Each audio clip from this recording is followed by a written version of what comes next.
2 Samuel 16, when David had gone a little beyond the summit, Ziba, Mephibosheth's servant, was right there to meet him.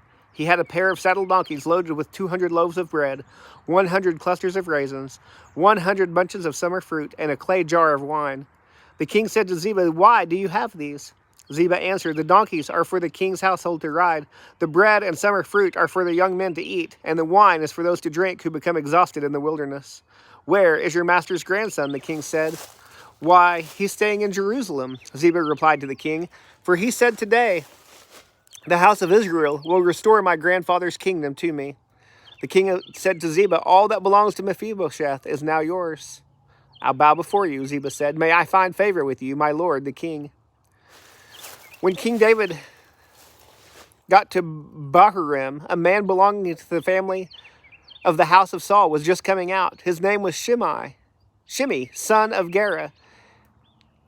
He was yelling curses as he approached. He threw stones at David and at all the royal servants, the people and the warriors at David's left and right. Shimei said as he cursed, get out, you man of bloodshed, you wicked man. The Lord has paid you back for all the blood of the house of Saul, in whose place you became king, and the Lord has handed the kingdom over to your son Absalom. Look, you are in trouble because you are a man of bloodshed." Then Abishai, son of Zeruiah, said to the king, "Why should this dead dog curse my lord the king? Let me go over and remove his head." The king replied, "Sons of Zeruiah, do we agree on anything? He curses me this way because the Lord told him, 'Curse David.' Therefore, who can say, 'Why did you do that?'" Then David said to Abishai and all his servants, "Look, my own sons, my own flesh and blood intends to take my life. How much more now this Benjaminite? Leave him alone and let him curse me. The Lord has told him to. Perhaps the Lord will see my affliction and restore goodness to me instead of Shimei's curses today." So David and his men proceed along the road, as Shimei was going along the ridge of the hill opposite him.